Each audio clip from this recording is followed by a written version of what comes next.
வணக்கம். த ஃபிளிக்ஸ் ஜெட்ஸ் தமிழ் சேனலுக்கு வந்ததுக்கு நன்றி. இந்திய மற்றும் உலக மொழிகளில் உள்ள படம் மற்றும் சீரியல்ஸை அலசி ஆராய்ஞ்சி அக்குவேர் ஆணிவேர் ஆக்கி பார்க்கலாமா வேணாமான்னு நீங்க முடிவு பண்றதுக்கு ஒரு ரேட்டிங் கொடுக்கறது தான் என்னுடைய வேலை. வாங்க இன்னைய வீடியோக்குள்ள போகலாம். இன்னைக்கு நாம பார்க்க போறது தளபதி விஜயோட கடைசி திரைப்படமான ஜனநாயகன் படத்தோட விமர்சனம். இந்த படத்துல இவரோட கூட மமிதா பைஜு, பாபி தியோல், பிரகாஷ் ராஜ், பூஜா ஹெக்டே முக்கிய வேடங்கள்ல நடிச்சிருக்காங்க. இவங்களை தவிர கௌதம் வாசுதேவ மேனன், பிரியாமணி தொடங்கி நாசர், ரேவதி வரைக்கும் ஒரு பட்டாளமே ஒரு 1-2 காட்சிகள்ல வர மாதிரி ரோல்ஸ்ல நடிச்சிருக்காங்க. இசை அனிருத் ரவிச்சந்தர், இயக்கம் வினோத். நம்ம எல்லாருக்குமே தெரிஞ்ச மாதிரி பாலையா நடிச்ச பகவந்த கேசரிய தழுவி எடுக்கப்பட்ட படம் தான் இது. படம் ஒரு 3 மணி நேரத்துக்கு மேல ஓடுது. ஆனா கதை இதுதான் அப்படின்னு நம்மளால பெருசா சொல்ல முடியாது. விஜயோட பாத்திரத்தோட பேரு தளபதி வெற்றி கொண்டான். இதுல இருந்தே நமக்கு தெரியுது எந்த லெவல்ல ஒரு இமேஜினேஷன்லாம் போட்டு டைரக்டர் இந்த படத்தை எடுத்திருக்காருன்னு. இந்த படத்துல விஜயோட பாத்திரத்தை பார்த்தா அதுல ஒரு பெரிய அட்டர் கன்ஃபியூஷன் தான் நமக்கு தெரியுது. முதல்ல கொலை கேஸ்ல உள்ள இருக்கிற ஒரு கைதியா இருந்து ஜெயிலுக்குள்ளேயே ராஜா மாதிரி இருந்து பல பேரை காப்பாத்துறாரு. அப்புறம் எப்படியோ திடீர்னு ஜெயில இருந்து வெளியே வந்துடுறாரு.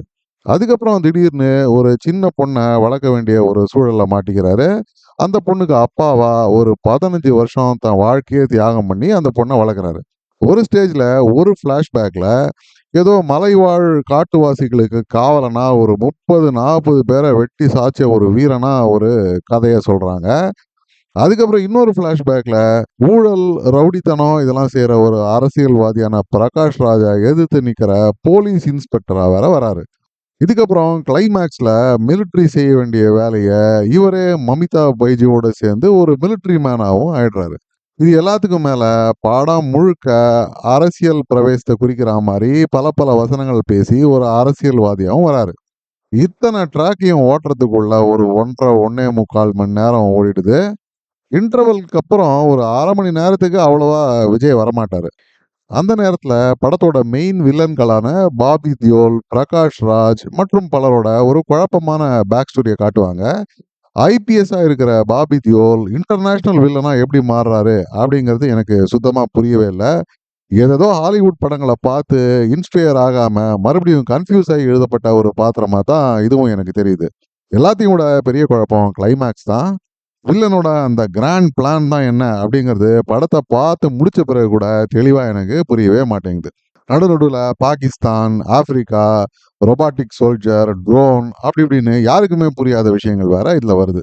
இந்த கன்ஃபியூஷன்களுக்கெல்லாம் நடுவில் மெயின் ட்ராக்கான அந்த பாசமான தந்தை பாத்திரம் சரியா எழுப்படாமையே போயிடுது. இந்த படத்தோட ஒரே நல்ல அம்சம் விஜய் மட்டும்தான். இது அவருடைய ஃபேன்ஸுக்காக மட்டுமே எடுக்கப்பட்ட ஒரு படம். படத்துல நான் சொன்ன பல கதாபாத்திரங்களா அவர் வரும் பொழுது ஒரு 6-7 இன்ட்ரோ காட்சிகள் வருது. ஒரு 2-3 பாடல் காட்சிகள், சில அரசியல் வசனங்கள், இது மாதிரி மொத்தம் ஒரு டஜன் ஃபேன் மூமெண்ட்ஸ் இந்த படத்துல வரும். அப்போ தியேட்டரே அதிரும், ஒரே ஆரவாரம் தான். ஆனா அதுக்கப்புறம் படம் ஓடும்பொழுது ஒரே நிசப்தம் தான். நடிப்புன்னு பார்த்தா விஜய் தன்னோட வழக்கமான பாணியில ஃபேன்ஸுக்கெல்லாம் பிடிச்ச மாதிரி டான்ஸு, டைலாகு, ஸ்டண்ட்டு, எமோஷன்னு எல்லா மாதிரியும் நடிச்சிருக்காரு. மற்ற யாருக்குமே பெருசா எந்த விதமான ரோலும் இல்லை. பிரகாஷ் ராஜ் ஒரு 530 தடவையா அதே மாதிரி ஊழல் அரசியல்வாதியா வராரு. பாபி தியோல் படம் முழுக்க இறுக்கமான ஒரே ஒரு எக்ஸ்பிரஷனோட வராரு. வெறும் 1-2 காட்சிகளுக்காக வசனம் கூட அவ்வளவா இல்லை. நாசர், ரேவதி, பிரியாமணி இப்படி பல பேர் வேற வராங்க. இசை பாடல்கள்லாம் இப்போ நமக்கு ரொம்ப நாளா கேட்டுட்டோம். அதனால அதுல புதுசா சொல்லும்படியா எதுவுமே இல்லை. ஸ்டண்ட் காட்சிகளும் அதே மாதிரி புதுமையா எதுவும் சொல்லிக்கிற மாதிரிலாம் இல்லை. விஎஃப்எக்ஸ் ரொம்பவே சுமார் தான்.